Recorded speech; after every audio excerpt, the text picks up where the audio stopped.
Okay student, so this question is about the potentiometer. देखो जैसे question जा रहा है, the resistance of R draws the current from the potentiometer and a potentiometer wire AB has the total resistance of R naught। तो ये आपके पास R naught हो गया। and the voltage is V is supplied to the potentiometer, drive an expression for the voltage across R। ये वाला V जो है वो मुझे फाइंड करना है। when the sliding contact is in the middle of the potentiometer wire। तो इसमें बच्चे सबसे इंपॉर्टेंट जो लाइन है वो ये है, when the sliding contact is in the middle of the potentiometer wire।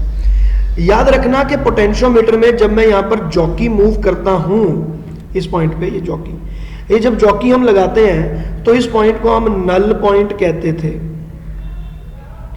क्योंकि वो एक ऐसा पॉइंट, चोजन पॉइंट होता था कि अगर आपने इस नल पॉइंट पर हमने इस जॉकी को रिलेट किया तो the current through the R will be equal to 0। तो ये हमारे पास कंडीशन होती थी कि अगर नल पॉइंट है तो मेरे पास current through R will be equal to 0। But ये कंडीशन यहां पर हमारी लागू नहीं होती, because that is not given to अस।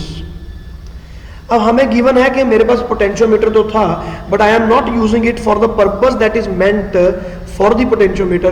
तो what I am going to do is, तो ये मेरे पास एक बड़ा सिंपल वो बन गया। तो एक तरह से ये रही बैटरी, ये रहा मेरे पास एक रेजिस्टेंस, और इसके बिल्कुल मिडल पर मैंने वायर को लगाया है। तो मैं इसको क्या करूंगा, हाफ ऑफ कर देता हूँ R/2, और एक ये वाला रेजिस्टेंस कर देता हूँ R। तो ये हो गया R0/2 और ये हो गया R, ये हो गया R0/2।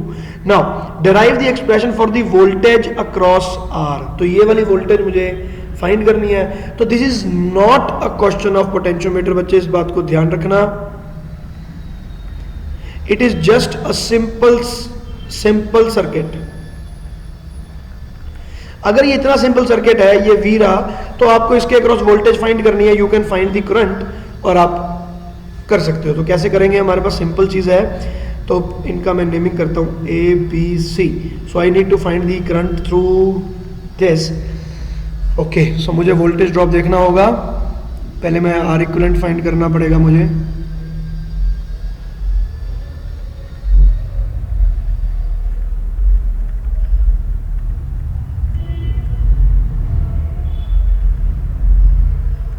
ये R इक्विवेलेंट है, और so the current in the circuit should be equal to V divided by R equivalent. So this will be V, और R इक्विवेलेंट कैसा होगा, R इक्विवेलेंट आएगा R, मैं 2 से, ये 2 मैं जो इसके अंदर आ रहा है, इस 2 को मैंने एलसीएम लेकर मैंने इसको कैंसिल आउट कर दिया। तो ये बन गया मेरे पास R into R0 divided by,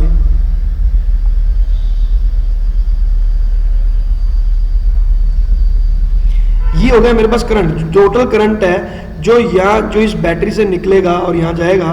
तो by junction law I know कि इस R/2 में से इतना ही करंट फ्लो करेगा, और ये ऐसे करके करंट फ्लो करेगा।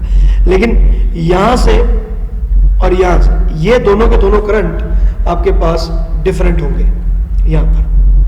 तो ये वाला करंट आपके पास ये है। तो what is the voltage across BC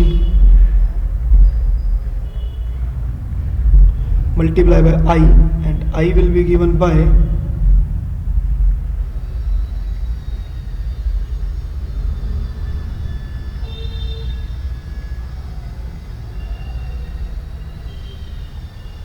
ये BC हो गया। तो what is the voltage across AB, तो वो मुझे पता है, that will be V minus VBC। तो V मैंने कॉमन ले लिया, 1 माइनस,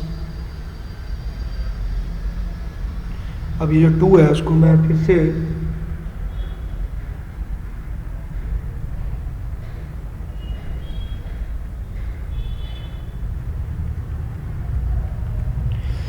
तो बच्चे ये है आपके पास VAB। और मुझे नहीं पता कि आपके आंसर्स क्या हैं, because options are not given here. But ये वाला जो मेथड है ये ऐसा ही होगा, और इसी का ही कोई ना कोई इन्वर्जन आपका आंसर होना चाहिए। तो आप अपनी बुक में से चेक कीजिए जैसा भी आंसर है। अगर अभी भी इसमें कोई प्रॉब्लम है तो please do tell me. Okay, thank you.